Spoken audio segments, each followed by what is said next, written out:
बॉलीवुड के शहंशाह अमिताभ बच्चन, जो पिछले 5 दशकों से हिंदी फिल्म इंडस्ट्री में सक्रिय हैं और आज 82 साल की उम्र में भी बिना रुके काम कर रहे हैं। इन 50 सालों में अमिताभ बच्चन को एंग्री यंग मैन, लंबूजी, शहंशाह, डॉन, महानायक, बिग बी और स्टार ऑफ द मिलेनियम जैसे ढेरों नामों और खिताबों से नवाजा गया। लेकिन क्या आप जानते हैं कि अमिताभ के लिए फिल्म इंडस्ट्री में कदम रखना उतना आसान नहीं था। उन्हें 1 या 2 बार नहीं बल्कि दर्जनों बार रिजेक्ट किया गया।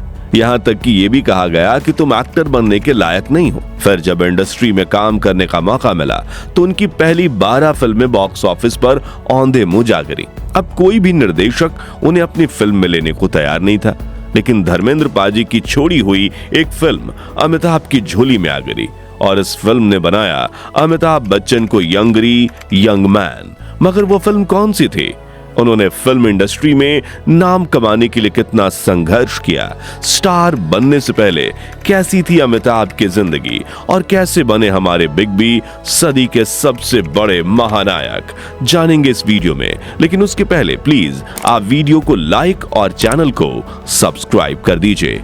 11 अक्टूबर 1942 वरिष्ठ लेखक हरिवंश राय बच्चन और सामाजिक कार्यकर्ता तेजी बच्चन के घर एक बच्चे का जन्म होता है, जिनके पारिवारिक मित्र पंडित अमरनाथ झा हरिवंश राय जी को सुझाव देते हैं कि फिलहाल देश के माहौल को देखते हुए इस बच्चे का नाम इनकलाब रखा जाए। उसी दिन हरिवंश राय बच्चन से मिलने कवि सुमित्रा नंदन पंत उनके इलाहाबाद घर पहुंचते हैं। आते ही उन्होंने अमिताभ को गोद में उठाया और कहा, बच्चन देखो ये कितना शांत है, ठीक जैसे ध्यान मग्न अमिताभ हो। इन शब्दों को तेजी बच्चन ने मन में दोहराया और तुरंत बोली, वाह कितना अच्छा नाम है, हम अपने बेटे का यही नाम रखेंगे। इसी तरह जन्म के दिन ही बच्चन परिवार के चिराग अमिताभ बच्चन का नामकरण हुआ। हालांकि पंडित अमरनाथ झा ने साल 1947 में अमिताभ के छोटे भाई का नाम भी आजाद रखने का सुझाव दिया, लेकिन उन्हें अजिताभ बच्चन नाम दिया गया। घर वाले अमिताभ को अमित कहकर पुकारते थे और माँ तेजी बच्चन उन्हें प्यार से मुन्ना कहती थी। मित्रों, हरिवंश राय बच्चन एक जाने माने कवि थे और तेजी बच्चन राजनेता। वहीं बच्चन परिवार का गांधी परिवार से इतना करीबी रिश्ता था कि बचपन में अमिताभ बच्चन, राजीव, संजय और अमिताभ एक साथ खेला करते थे। इसलिए कहना तो सही नहीं होगा कि अमिताभ बच्चन गरीब परिवार से थे, लेकिन उन्होंने अपने एक्टिंग करियर से काफी संघर्ष देखा, जिसकी शुरुआत होती है दिल्ली के किरोड़ी मल कॉलेज से। जब वो नैनीताल के शेरवुड स्कूल से अपनी प्रारंभिक शिक्षा पूरी करके किरोड़ी मल कॉलेज में पहुंचे थे, तब उन्हें ड्रामा सोसाइटी ज्वाइन करने का काफी मन था, क्योंकि वो बचपन से ही अभिनेता बनना चाहते थे। अमिताभ को ये मौका तब मिला जब कॉलेज के मशहूर थिएटर शख्सियत प्रताप शर्मा के भाई को एक नाटक के प्रमुख रोल के लिए चुना गया, लेकिन कुछ निजी कारणों की वजह से उन्होंने आखिरी मौके पर नाटक का हिस्सा बनने से मना कर दिया। तभी अमिताभ ने आगे आते हुए वो भूमिका निभाने की इच्छा जताई। कोई विकल्प न होने की वजह से उन्हें चुन लिया गया, लेकिन अमिताभ की दमदार आवाज सुनकर ड्रामा सोसाइटी के प्रमुख फ्रैंक ठाकुरदास इतने प्रभावित हुए कि उन्हें मिरांडा हाउस में होने वाले नाटक रेप ऑफ द बेल्ट में अभिनय करने का मौका मिल गया। और कॉलेज में पढ़ाई के दौरान अमिताभ ने कई थिएटर नाटकों में काम किया। इसी तरह उनकी बीए की पढ़ाई पूरी हुई और उन्हें कोलकाता की टर्ब्स्ट एंड कंपनी में नौकरी मिल गई, जहां 2 साल काम करने के बाद अमिताभ ने ब्लैकर एंड कंपनी में काम करना शुरू किया, जहां उनकी तनख्वाह तो बढ़ा दी गई, साथ ही दफ्तर आने जाने के लिए एक मॉरिस माइनर कार भी दी गई। अब अमिताभ का प्रोफेशनल जीवन एक्टिंग से बिल्कुल बिछड़ गया था, लेकिन उनके मन में बस एक ही चाहत थी, एक्टर बनना। इसलिए वो कई बार एक्टिंग की बात करते हुए भावुक हो जाते थे, जो देख उनके भाई अजिताभ ने चुपके से फिल्म फेयर माधुरी टैलेंट कॉन्टेस्ट में अमिताभ की तस्वीरें भेज दी, जिसके विजेता को 2500 रुपए नगद और एक फिल्म में किरदार निभाने का मौका मिलने वाला था। लेकिन अमिताभ इस कॉन्टेस्ट में फेल हो गए, जिसके बाद उन्होंने आकाशवाणी के स्वर परीक्षा में हिस्सा लिया। लेकिन आज जिस आवाज को सुनने के लिए करोड़ों फैंस तरसते हैं, उस दौर में वही आवाज इस परीक्षा में भी फेल हो गई। दूसरी तरफ तेजी बच्चन भी हिंदी फिल्म इंडस्ट्री से ताल्लुकात रखने वाले अपने दोस्तों से अमिताभ की सिफारिश किया करती थी। उन्होंने साल 1968 में फिल्म निर्देशक निर्देशक सावन कुमार टाक को जब अमिताभ के बारे में बताया तो वो काफी प्रभावित हुए और उन्होंने अमिताभ को मिर्जा गालिब का रोल देने का मन बना लिया। लेकिन उनके सहयोगियों ने तर्क दिया कि अमिताभ काफी लंबे हैं और मिर्जा गालिब का कद कम था। इस तरह अमिताभ यहाँ भी सेलेक्ट होते होते रह गए। यहाँ एक दिलचस्प किस्सा ये है कि तेजी बच्चन संजय दत्त के पिता सुनील दत्त और मां नरगिस दत्त की काफी अच्छी दोस्त थीं और सुनील दत्त के कहने पर मशहूर निर्देशक B.R. चोपड़ा ने अपनी फिल्म के लिए अमिताभ का स्क्रीन टेस्ट भी लिया, जिसमें अमिताभ ने अपनी भारी आवाज में कहा, तुम जब भी मुझे यूं देखती हो मैं सब भूल जाता हूँ, क्या कहूँ कहाँ हूँ कुछ समझ नहीं आता। लेकिन चोपड़ा साहब को अमिताभ की आवाज में प्यार नहीं दिखा, उन्होंने उन्हें रिजेक्ट कर दिया। और इसी बीच अमिताभ ताराचंद बड़जात्या से भी फिल्म में रोल मांगने पहुंच गए, लेकिन उन्होंने इनका कद और आवाज देखते हुए इन्हें रिजेक्ट कर दिया और बंद शब्दों में कह दिया कि तुम एक मेन स्ट्रीम एक्टर बनने के गुण नहीं है। जी हाँ, उन्होंने अमिताभ से कहा था, तुम लंबे हो, तुम्हें अपने पिता का पेशा अपनाना चाहिए, तुम उनकी तरह एक अच्छे कवि बन सकते हो। इसी तरह अमिताभ को कई रिजेक्शंस मिले, लेकिन उन्होंने कोशिश नहीं छोड़ी। 70 के दशक में ख्वाजा अहमद अब्बास 7 हिंदुस्तानी नाम से एक फिल्म बना रहे थे, जिसमें टीनू आनंद मुख्य भूमिका निभाने वाले थे। इसी बीच टीनू की दोस्त नीना सिंह ने उन्हें अमिताभ की फोटो देते हुए कहा, अब्बास साहब से पूछिए अगर इस लड़के से कोई रोल प्ले करवा ले तो। अमिताभ बच्चन पर किताब लिखने वाले लेखक प्रदीप चंद्रा बताते हैं, तस्वीर देखने के बाद अब्बास साहब ने अमिताभ को बुलावा भेजा। अमिताभ कलकत्ता से खास तौर से अब्बास से मिलने मुंबई आए। तब अब्बास ने कहा कि मैं तुम्हें 5,000 रुपए दूंगा, फिर चाहे वो फिल्म 1 महीने में बने या 1 साल में। यह अमाउंट अमिताभ की 2 महीने की तनख्वाह के बराबर थी, लेकिन उन्होंने हामी भर दी। अब क्योंकि उन्हें पैसे कमाने की नहीं बल्कि फिल्म में काम करने की चाहत थी, जिसके बाद अब्बास ने अपने सचिव अब्दुल रहमान को बुलाया, जो अमिताभ का कॉन्ट्रैक्ट डिटेक्ट करने लगे। इस दौरान अपनी निजी जानकारी बताते हुए अमिताभ बोले, पुत्र डॉक्टर हरिवंश राय बच्चन, जो सुनकर अब्बास के कान खड़े हो गए। वो जोर से चिल्लाए, रुको, इस कॉन्ट्रैक्ट पर मैं तब तक दस्तखत नहीं करूंगा जब तक मुझे तुम्हारे पिता से इजाजत नहीं मिल जाती, वो मेरे अच्छे दोस्त हैं। जिसके बाद कॉन्ट्रैक्ट की जगह हरिवंश राय बच्चन के लिए एक टेलीग्राम डिटेक्ट किया गया, जिसमें ख्वाजा अहमद अब्बास ने पूछा, क्या आप अपने बेटे को अभिनेता बनाने के लिए राजी हैं? करीब 2 दिन के इंतजार के बाद हरिवंश राय जी का उत्तर आया, मुझे कोई एतराज नहीं, आप आगे बढ़ सकते हैं। लेकिन ये एक साइड रोल था। मगर फिर अमिताभ बच्चन की किस्मत तब पलटी जब टीनू आनंद को सत्यजीत राय ने असिस्टेंट डायरेक्टर बनाने के लिए अपने पास बुला लिया और उन्होंने फिल्म छोड़ दी। जिसके बाद ख्वाजा अहमद ने अमिताभ की एक लिखित परीक्षा ली और उन्हें मुख्य किरदार की भूमिका दे दी। उस फिल्म में पहली बार अमिताभ ने उर्दू भाषा का प्रयोग किया था। शूटिंग के दौरान उन्होंने अपना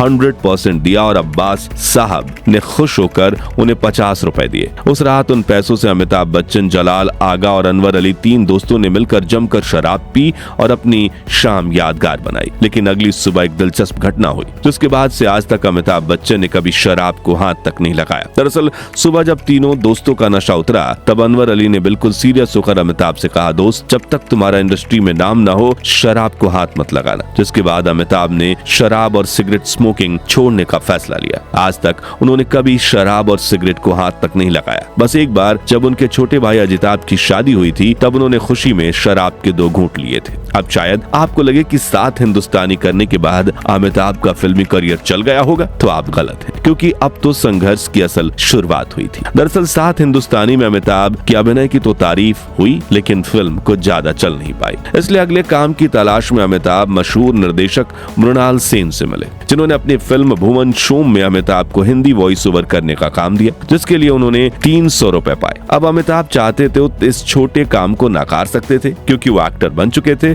लेकिन उन्होंने किसी भी अवसर को ना गंवाने का फैसला किया और दिल से वॉइस ओवर किया। उस दौर में इस फिल्म ने काफी नाम कमाया और 3 राष्ट्रीय पुरस्कार भी जीते, जिसकी क्रेडिट में अमिताभ बच्चन का नाम था, जिससे उन्हें काफी प्रशंसा भी प्राप्त हुई और फिल्में भी। मगर आपको ये जानकर आश्चर्य होगा कि अगले 2 सालों में अमिताभ की 10 फिल्में बॉक्स ऑफिस पर बुरी तरह पिट गईं। मगर वो काम को लेकर इतने डेडिकेटेड थे कि उन्हें सुनील दत्त की फिल्म रेशमा और शेरा में गूंगे व्यक्ति का रोल निभाने का भी एक मौका मिला, जिसमें उन्होंने कोई झिझक महसूस नहीं की, बल्कि अपनी भावनाओं को बिना बोले दर्शकों तक पहुंचाया। जिसके बाद एक दिन डायरेक्टर ख्वाजा अब्बास के साथ वो ऋषिकेश मुखर्जी से मिलने उनके घर गए। वो उन दिनों फिल्म आनंद के लिए एक अभिनेता की तलाश में थे। तभी अमित जी की आवाज और गंभीर आंखें देखकर ऋषिकेश मुखर्जी के मन में ख्याल आया कि आखिरकार मुझे अपने फिल्म का बाबू मोशाय मिल गया। इस तरह उन्होंने आनंद फिल्म में काम करने का मौका पाया, जो सुपरहिट हुई। लेकिन अब तक अमिताभ को एक सोलो हिट नहीं मिल पाई थी। दूसरी तरफ अमिताभ बच्चन की जया भादुड़ी के साथ नजदीकियां बढ़ने लगी और उन्होंने भी एक साथ कुछ फिल्में की,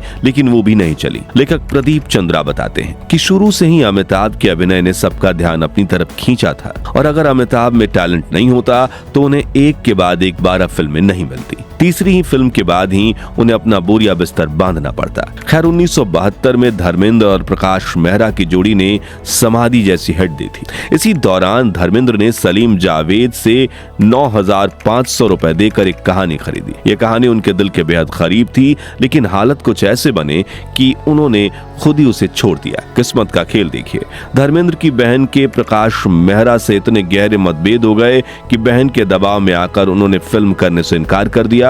धर्मेंद्र का मानना था कि वो कहानी एक दिन जरूर बनेगी, लेकिन अफसोस उसमें वो खुद कभी नजर नहीं आई। यही कहानी बाद में प्रकाश मेहरा ने धर्मेंद्र से 55,000 रुपए में खरीद ली और इसे अपनी पहली होम प्रोडक्शन फिल्म बनाने का फैसला किया। दिलीप कुमार, देवानंद, राजकुमार सबसे पहले ये रोल इन्हें ऑफर हुए, लेकिन तीनों ने ठुकरा दिया। किसी को रोल का गुस्सैल स्वभाव पसंद नहीं आया तो किसी को लगा कि ये फिल्म चलेगी ही नहीं। और यहीं किस्मत एक नया खेल खेलने वाली थी। 11 मई 1973 को इस दिन रिलीज हुई जंजीर और पर्दे पर जन्म हुआ यंग मैन का, एक ऐसे किरदार का जो हिंदी सिनेमा की परिभाषा बदलने वाला था। विजय खन्ना नाम का यह पुलिस ऑफिसर जिसकी आंखों में दर्द था, जिंदगी में गुस्सा था और दिल में था न्याय के लिए ना झुकने वाली आग। इस फिल्म में कई हीरो थे।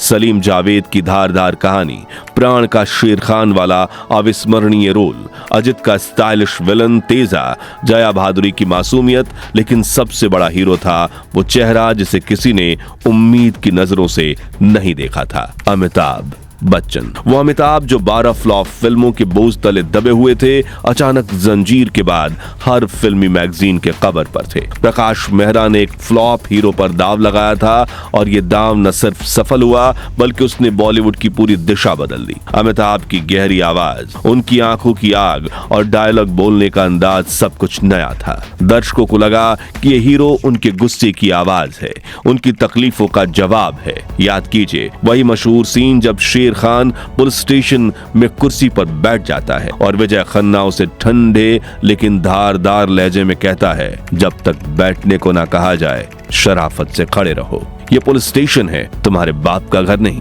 ये डायलॉग सिर्फ डायलॉग नहीं था, ये आने वाले दौर का ऐलान था। जंजीर की सफलता सिर्फ एक फिल्म की सफलता नहीं थी, ये उस सिस्टम से लड़ते आम आदमी की आवाज थी जो 70s के भारत के सड़कों पर सुनाई देती थी। भ्रष्टाचार, बेरोजगारी, गरीबी, हर चीज से तंग जनता को लगा कि विजय खन्ना उनका हीरो है और यही था अमिताभ बच्चन का असली जन्म, एक स्टार का जन्म। तो दोस्तों, आपको बॉलीवुड के शहंशाह कि कौन सी फिल्म सबसे ज्यादा पसंद है और आपके पसंदीदा अभिनेता कौन से हैं, कमेंट में बताइए। अमिताभ बच्चन की अनकही अनसुनी कहानी पसंद आई हो तो वीडियो को लाइक और शेयर करके 11,000 लाइक्स जरूर करवा दीजिए और ऐसी ही दिलचस्प वीडियोस के लिए इस चैनल को सब्सक्राइब करके पास वाली घंटी जरूर बजा दीजिए। जय हिंद, वंदे मातरम।